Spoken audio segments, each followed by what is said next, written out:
Now, welcome back to the Sideline Chat podcasts. Week 18, we're now up to part 2 of our cup coverage, and we begin with the Betfred Challenge Cup roundup of the quarterfinal action. And we begin in this wrap up with the results between St Helens and the Huddersfield Giants, the Saints running out 23 to 18 winners. Well, Huddersfield did give it to them early on, to be 23-18 at the full-time siren.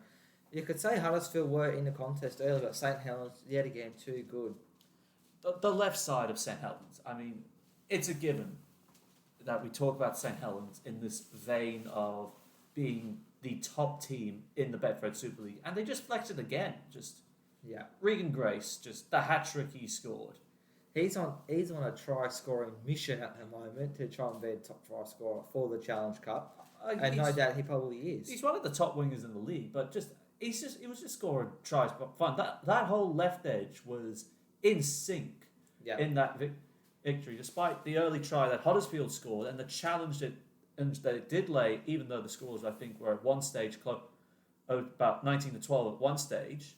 Yeah. Saints were able to hang on with their defence and put in a very good display, but the question is, can they back it up in a semi-final showdown against Hull FC? Well, rate that whole FC play, which we'll get to later on. That could be an interesting clash. St Helens, that, like you've said, the dominant team in the league and in this Challenge Cup. So it's a possibility that they could get past Hull. It will also be needed to see that the right edge of Saints has to improve. I mean, they did allow Darnell McIntosh to score a double down their right-hand defensive channel. I'm pretty sure Christian Wolf will take a look at that, but to concede, we expect Saints to be rock solid defence. I mean, they can let maybe 2 or 3 tries in, but anymore you sort of start to get a bit worried about the defence. Oh, well, I mean, years gone by with the Challenge Cup, if played with a full season of 27 rounds, or 29 rounds, with the Challenge Cup commitments on top of that, you'd be worried if a side's going deep into the Challenge Cup. Maybe this year's a little bit different, but the way they've had to reorganise it due to the circumstances that certain forces have brought upon this world that shan't be mentioned. No. But I just think Saints, they were there at Wembley in 2019, went down to the Warrington Wolves. They were semi-finalists in 2018 and got knocked out by the Catalan Dragons. Just how close will Saints get this time round? I reckon that could go right to the end. But whether or not they win it overall is a wait-and-see game. But we'll have to go by a week-by-week basis with the Challenge Cup. Or periodically with it. Or that too, yeah. Well, one of the opposition they might have to face, the Warrington Wolves down in the Catalan Dragons, 16 points to 6. Yeah, it looked like that. The losing side, which was Catalans, weren't really much in the match. Warrington just yet again showed their class and paid off with the win. I suppose it would have been a big test for Greg Inglis.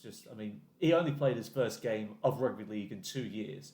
The following week in victory against Hull Kingston Rovers, this was going to be a big ask, asking him to play fullback in the 6 again era, where the speed of the game has just increased immensely. Or since he's last played, in 2 years, but it definitely has picked up a lot since then, and it seemed to be going pretty good. Like first game at fullback in the Super League.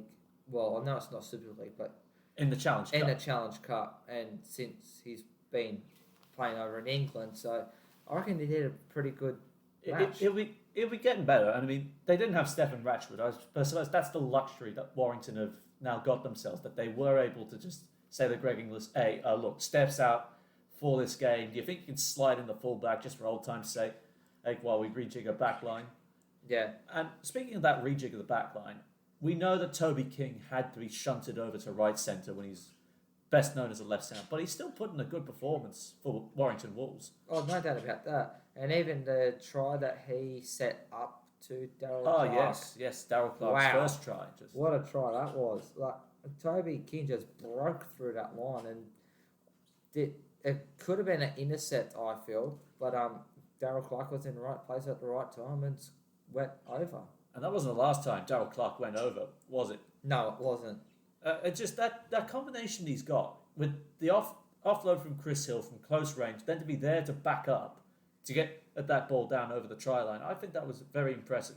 Very much so. It just shows that they're in good form at the moment across the league and the Challenge Cup. Well, definitely since round one, Warrington have picked it up, and they just it's a much tighter a contest in against Catalan rather than the last time. And the Dragons didn't really put up much opposition, did they? Not really. I don't know what got to them. It might be. Oh, I'm not quite sure. Could be the workload might be getting a bit.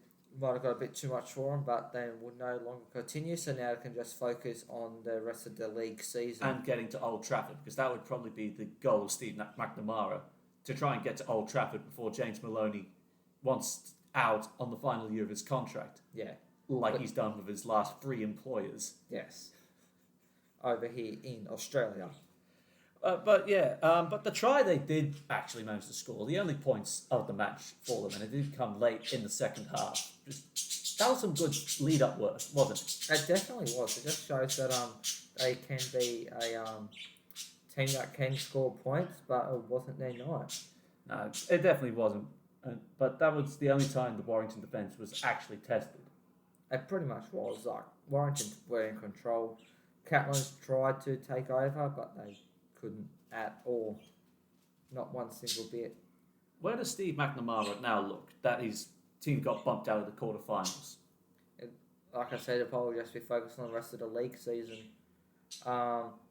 Well, I would definitely think middle defence would need to be a priority because they allowed Toby King to break through. Then they didn't wrap the ball up, and Darryl Clark scored a second try off the back of that. But they probably wouldn't have had the full strength squad because Challenge Cup, like and risking. I'm pretty sure they have a full strength, even with James Maloney, only Josh Drinkwater. Of course, Sam Tompkins got pulled out with the 2-on-1 between King and Clark. Yeah, but it's a bit of concern though. Like if you got your full strength side, and your middle defence just got broken so easily, it's a bit of concern heading back into the league for the rest of the season. Well, speaking of middle defence, this next one will definitely raise some interesting questions. Hull FC downing the Wigan Warriors 20 points to 10 in the third quarter final. And as I predicted that last week, that Wigan would get knocked out, and sure enough they did, which was an upset as. It definitely looked like Wigan were in charge early when they flexed their right edge. A beautiful tap on from Willie Isa for Jake Booby to score. That has to be said for Wigan. He can't stop scoring at the moment, Jake Booby, across the Challenge Cup and League. Yeah, both League and Cup ties, Jake Booby has definitely become a try-scoring weapon for the Wigan Warriors, considering they've had the likes of Tom Davies, Liam Marshall, Don Manfredi, and Joe Burgess within the last 4 years, all out on the flanks for Wigan, and he's coming from Salford, and it's flying. He's literally flying. Yeah, he could be well and truly being the top try scorer for Wigan at the moment. I'm not quite sure, but he could well and truly be up there. But where it falls flat for Adrian Lamb's side, it was around the middle, especially with Tavita Sartar, with his try-double. A try-double for a front rower where he, in similar plays at either end of the field, he crashes over at close range. Do you think that is a concern? Just a little bit of a concern. Like, you don't see your front rowers get doubles often, but if it's definitely a concern for the opposition to work on in between now and the next league match. But since that double, Hull just took over. Oh, yeah. Hull, they just were 16-10 at one stage it was, especially heading into the final 5 minutes. It could have gone either way. That game could have gone either way, but that Bevan French setup work for Don Manfredi, just that beautiful pinpoint kick. Talk about room service, eh?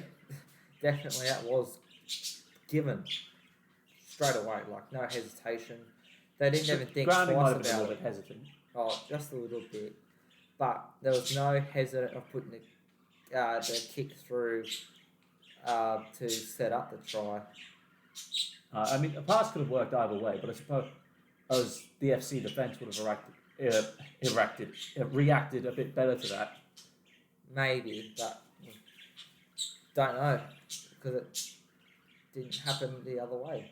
And especially in the final minute, a knock-on from Willie Iso. I was commending him for his good hands early, but unfortunately just the pressure got to him. Adam Swift swept on it, and extended the lead to a 10-point margin.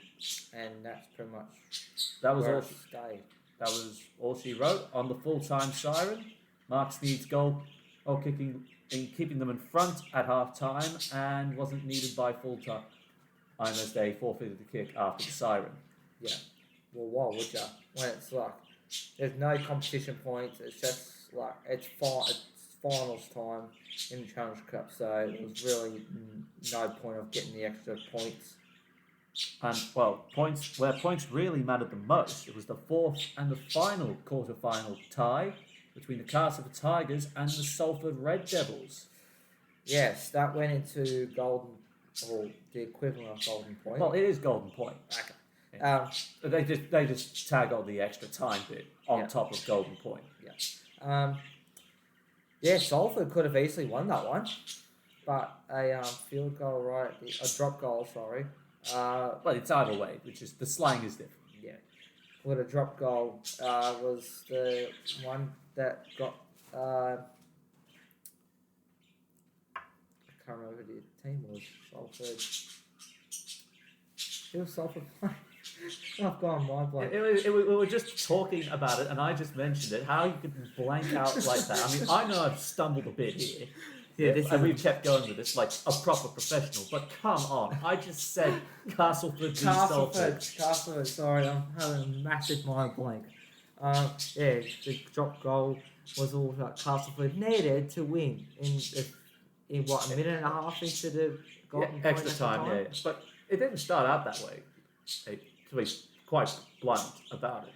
Well, no, Salford looked like they were going to be the better team for a match, but. Well, Harvey Levette, he found himself not only did he put himself in the right place at the right time to pounce for the first try, then taking advantage of Peter Mataudi's ill discipline, going over beautiful slice through Casford's right edge defence to score for his second try and sort of get Salford out to a 12-6 lead. Yes, and somehow Castleford brought it back and Salford tried hanging on. But Castleford... interchanging of passing from the forwards, especially Liam Watts and Grant Millington, in the lead-up to Peter Mataudi's try to get one back.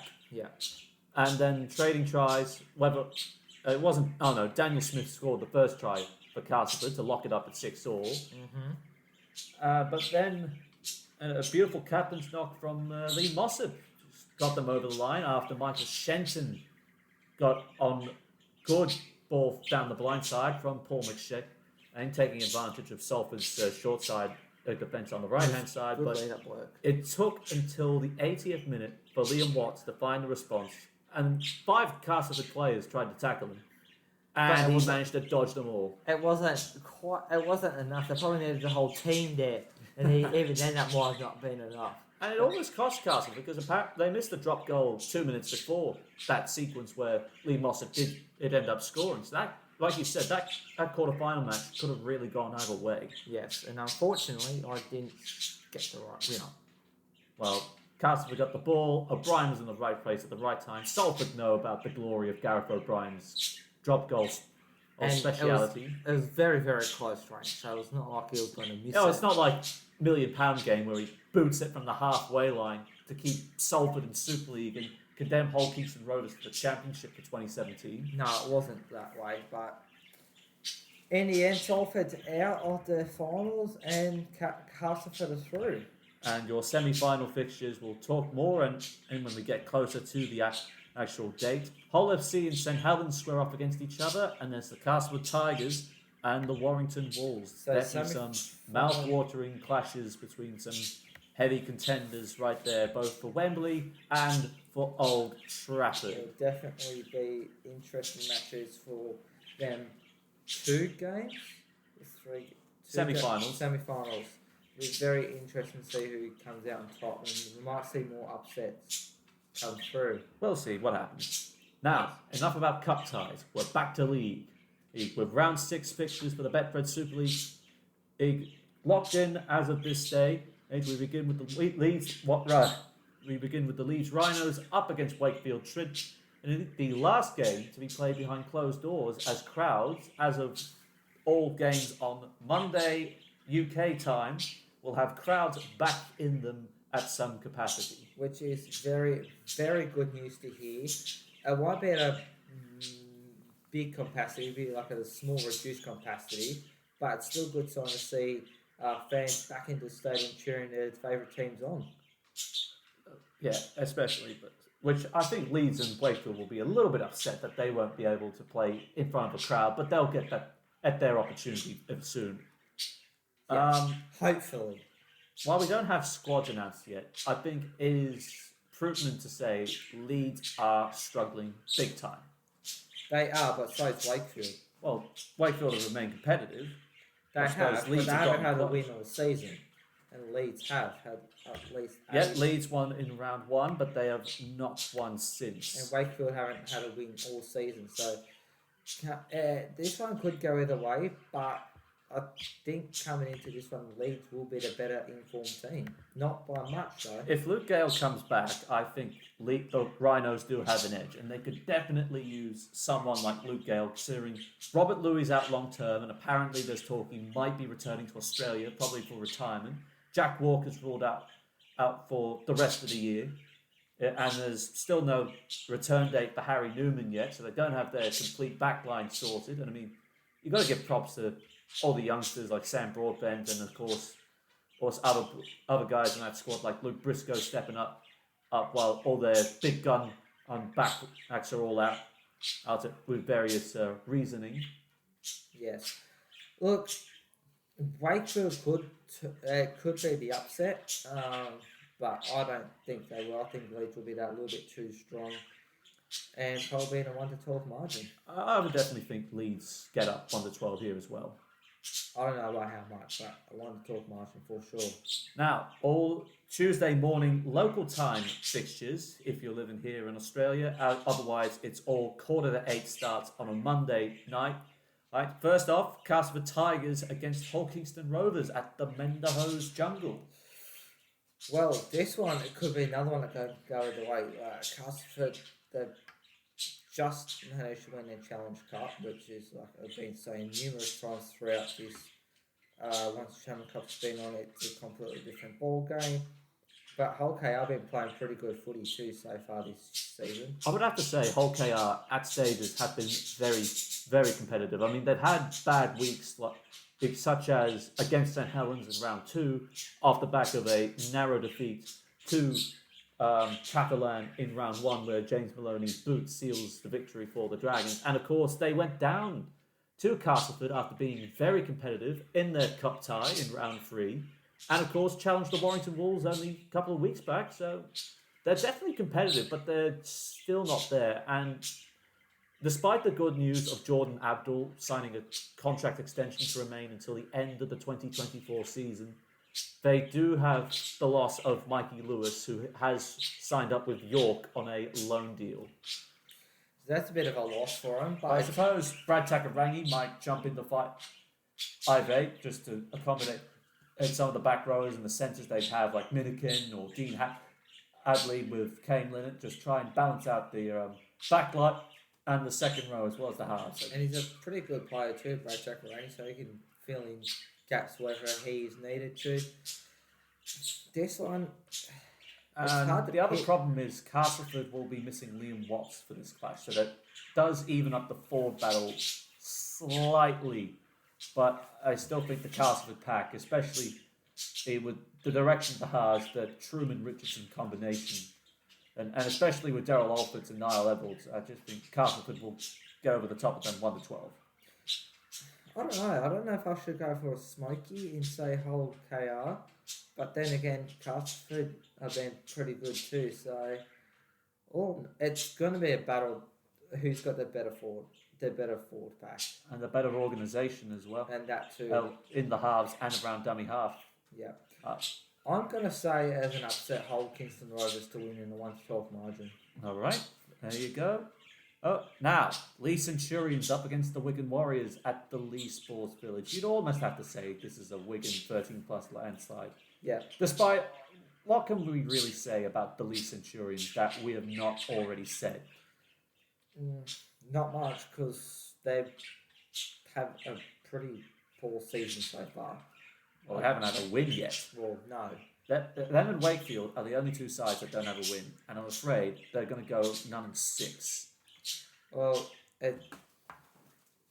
obviously come later in the year. If Wigan rest players, that might change the equation. But otherwise, I'm I don't assuming think Wigan will rest players. I'm assuming all quarterfinalists will still think this is only about 6 games in. We're still pretty fresh. It might come semi-finals, cup final, and to the back end of the season, heading into, say, round 26, 27, where things might get a bit more complicated and we might have to consider resting players. But at this stage in the season, I'm still probably thinking full-strength squads, so it's going to have to be a Wigan 13-plus victory. Yeah, they won't be resting players anytime soon, considering that the league is still like only round 6 coming up this week. It's only very early on the season. There's still a lot of points to play for. It's still like you could be anywhere on the table from like in the top 4 to the bottom half. So it'll be a top Wigan 6. Top 6. It'll be a Wigan 13-plus margin for sure, easily. And I definitely think this next game could also reflect the same way. St Helens once again meeting Salford, this time back at the totally wicked stadium. You got to think, how does Salford live for this game when it's just so hard to come back after a narrow loss as they did to the Casper Tigers, who, of course, escaped twice by the skin of a drop goal in extra time, but against the reigning champions. I know they've had injury troubles as well, but it doesn't show with St Helens. Nah, St Helens, they've got the depth there to cover like injuries and all that. They've gone up. They're the benchmark of the Super League at the moment, I feel. Not to mention the drama with Krishnan Inu regarding comments he made about Jared Hay and conviction recently, just as the same as Tony Williams getting sacked in the New York Freedom in recent days. Krishnan Inu is also facing internal investigation for Salford. So there's a couple of factors that could play against Richard Marshall's side, heading into another rematch against St Helens. It'll be in the back of their mind, so it might be the off-field distractions will probably hurt Salford this week. It's what they didn't need coming into this match. They need to be completely focused on St Helens, as well as their Challenge Cup match. But this one's a bit bigger game than Challenge Cup. I know they made the quarterfinals and got knocked out. They come up, they try and put a dent in the reigning St Helens' season, but with the off-field distractions, it's not what they want. So it's going to play on their mind and will hurt them severely. Now we shift focus toward the Halliwell Jones Stadium as the Warrington Wolves play host to Ian Watson's Huddersfield Giants. Well, this will be a big test because where do you put Greg Ingleson if Stefan Ratchford's at full match fitness? Well, yeah. Do you leave him at fullback? Do you push him back to left centre? Do you put Ratchford in the halves, drop Blake Austin again? How is Steve Price going to jig his side on I'd this? say you put Ratchford at fullback and Greg Inglis at left centre, like how it was Round 5. round 5. That's the only way around it, because Ratchford, you cannot leave Ratchford out No. when he's at full fitness, because he's a goddamn good player. The battle between the left and the right hand side, between try scoring machines just machines in general, Darnell McIntosh and Toby King, that will probably be a key battle, well, defensively and in attack for both of these men. Yeah, for sure. Huddersfield, because the Warrington right edge, there might still be 1 or 2 questions you have to ask about the Warrington right edge. but they'll work on that over the season for sure. How soon will they fix it up, we don't know. I'd say in the next few weeks, hopefully. I don't think Huddersfield's got a chance. So Coming against another top side in the league, it's going to be hard to beat. I definitely think Ian Watson will try and throw everything at it to try and get up against Warrington because they've had the rest. They're probably thinking, we're fresh, we can probably take Warrington at this point. Right? They're coming off back-to-back games, and we've got a break. So he's probably thinking, all right, come on lads, get up. We've had a week off, we can probably come out of this more refreshed than the Wolves are, and we might actually put our second win up on the board. Back-to-back wins for the year. True, but you'll probably have to see the strengths of each squad on paper, like based on the first 5 rounds of the season. And Warrington has had the better strength across the park. So it will be a Warrington 13-point victory. I think I'll go Warrington 1-12. I think Huddersfield will definitely make this game competitive, to say the very least. And our final fixture in round 6 of the Betfred Super League sees Hull FC up against the Catalan Dragons. Well, mixed fortunes for both sides. Of course, Hull knocked off Wigan in the Cup quarter-final, whilst Catalan was bounced out by the Warrington Wolves on a factor of 3 tries to 1. How does Steve McNamara get his side revved up for this one? Well, they'll be obviously a bit disappointed that they did lose and get knocked out of the Challenge Cup. But I hope that Catalans do come back and make it a very competitive match against Hull FC, who are also playing very good football at the moment as well. So they're one of the Hull FC are a team that are flying under the radar a little bit, and everyone's not rating them as highly as other teams such as St Helens and Wigan and Warrington, like in normal big three. It'll be good to see Catalans get a win, or make it at least a competitive game. I have no doubt Catalan will be up to this, especially the combinations between Maloney, McMeek and Tom Davies. That will definitely be a source of strength for the Catalan Dragons, the right edge. And then, of course, they got weapons on the left edge like Fuad Garhar that could really push the whole right edge to really cover them up as well. It'll be a test to see if they push the Hull's defence, it will be testing the Hull's defence to see if they can hold up against Catalans, which we don't know. But the rate that Hull been playing, they should be able to hold it up. But anything can happen. Oh, anything can happen. I mean, Jake Connon could come back into the side for Hull FC after not missing in the last couple of fixtures, and he could just tear Catalan a new one. Or he just has that influence that pushes it in Hull FC's favour and then further up the table. Because he's been one of the best players so far. I think definitely since he's made the switch to fullback full time. Yeah, it's definitely. Then you've got Josh Reynolds, Josh Reynolds in there, Mark Sneed in there, and of course the try-scoring hit, Iro Tavisa Sartai. Yeah, so he'll definitely be looking for more meat pies against the Catalan forward pack, which he could possibly get one. I would like to see him get 1 or 2 over Catalan. It's a very, very hard one to pick. It's kind of a flip. I think it's a 1-12 margin as well. But I would at the KCOM Stadium in front of crowds, because crowds are going to play a big factor.